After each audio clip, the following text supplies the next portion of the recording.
যুৱ পৰিষদ আজি বহু বছৰ ধৰি এই কিবিলাক প্ৰতিবাদী কাৰ্যসূচী আমি কৰি আছো যেহেতু 6 জনগোষ্ঠী জনজাতি কৰিম বুলি এই বিজেপি চৰকাৰখনে ইলেকশ্যনৰ প্ৰাক মুহূৰ্তত কয় আৰু পিছত নিদিয়ে। ঠিক তেনেধৰণে আজি 30টা বছৰ পাৰ কৰিলে কংগ্ৰেছে এইটো কৰিলে, বিজেপিয়ে এইটো কৰি আছে। সেইটো কাৰণে আমি যেতিয়ালৈকে ST নিদিয়ে তেতিয়ালৈকে আহোম জনগোষ্ঠীয়ে তেওঁলোকক ভোট প্ৰদান নকৰে। এইটো স্পষ্ট হৈ পৰিছে। কাৰণ আহোম জনগোষ্ঠী তেওঁলোকে বাৰে বাৰে ঠগি আছে। ভোটৰ আগত আহি ইলেকশ্যনৰ প্ৰাক মুহূৰ্তত এই কথাটো কয় যে আহোম জনগোষ্ঠীক আমি এই 6 জনগোষ্ঠীৰ ভিতৰত জনজাতি কৰাই দিম, কিন্তু তেওঁলোকে আজিলৈকে কৰা দেখা পোৱা নাই। সেইকাৰণে আমি অতি দুখ পাইছোঁ আৰু দুৰ্ভাগ্যজনক আজি এই কাৰ্যসূচী এইটো কাৰণেই ল'বলগীয়া হৈছে। আজি নৰেন্দ্ৰ মোদী অসমলৈ আহি আছে।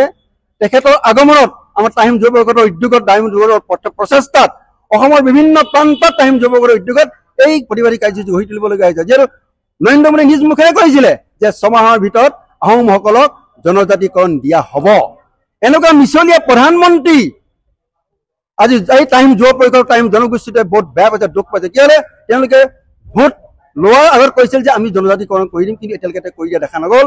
এই হেতুকে আমি কৈছো যে যেতিয়ালৈকে জনজাতিকৰণ নকৰে তেতিয়ালৈকে আমি বিজেপি পক্ষত নাই আৰু বিজেপি ভোট দিয়াটো আমি বৰ্জন কৰিছো। এই স্পষ্ট কথা। আজি কোপতি বহুত কেইখন চৰকাৰ আহি গ'ল। কংগ্ৰেছ চৰকাৰৰ দিনতেই আমাৰ 6 জনগোষ্ঠী জনজাতিকৰণ দিয়াৰ কথা আছিল।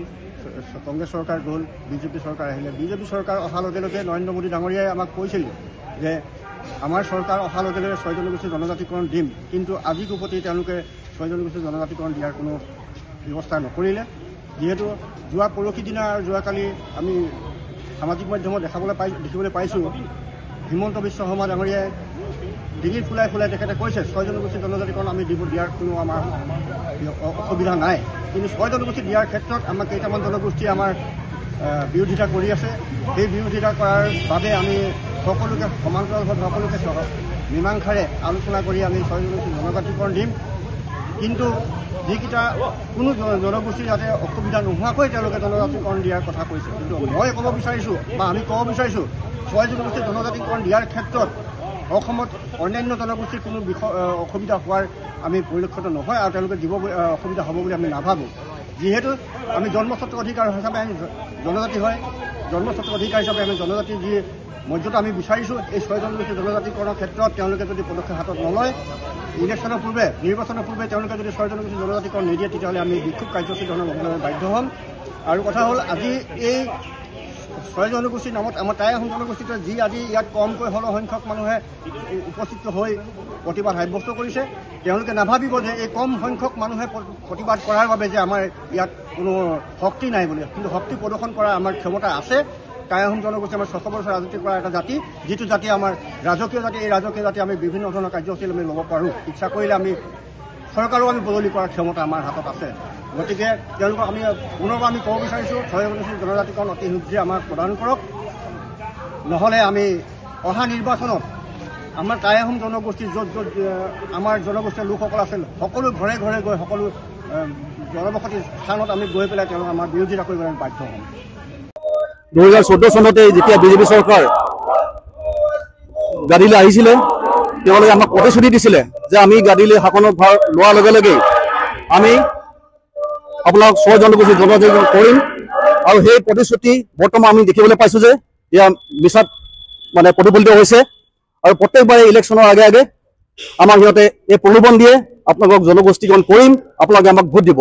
কিন্তু আমি এইবাৰ আহোম জনগোষ্ঠী লৈ লগতে 6 জনগোষ্ঠী আমি মাৰ বান্ধি থিয় হৈছোঁ।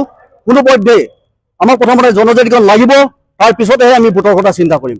এয়াই আমাৰ প্ৰধান দাবী। ইয়াৰ পিছতো আমি আমাৰ চেণ্ট্ৰেল কমিটিৰ নিৰ্দেশমৰ্মে যিখিনি আমাৰ কাৰ্যসূচী আছে, অৰ্থনৈতিক অৱৰোধ জোৰ সমদল, আমি চেণ্ট্ৰেল কমিটিৰ নিৰ্দেশমৰ্মে সেইখিনি আমি পালন কৰিবলৈ গৈ আছোঁ।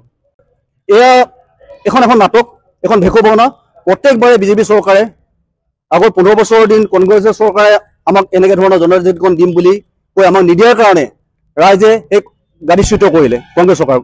ঠিক সেইদৰে বিজেপি চৰকাৰেও 2014 চনৰ পিছত যেতিয়া আমাৰ জনজাতিকৰণ দিম বুলি গাদীলৈ আহিলে আমি সকলোৱে আঁকোৱালি ল'লোঁ, কিন্তু তেওঁলোকে আমাক প্ৰতাৰণা কৰাৰ বাবে এইবাৰো আমি তেনেদৰে আমি গাদীচ্যুত কৰিবৰ কাৰণে আমি সাজু হৈ আছোঁ।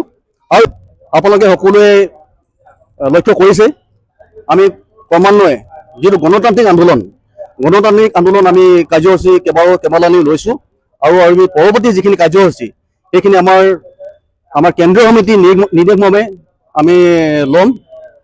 মানে এতিয়ালৈকে আপোনাৰ তাৰিখটো আমাক ধাৰ্য কৰি দিয়া নাই। আমাৰ অৰ্থনৈতিক অৱৰোধ হ'ব, জোৰ সমদল হ'ব। যদি ইয়াতো যদি একো তেওঁলোকে চৰকাৰে যদি গা নলয়, আমি হয়তো ইয়াতকৈ মানে জঙ্গী আন্দোলন কৰিবলৈ বাধ্য হ'ম।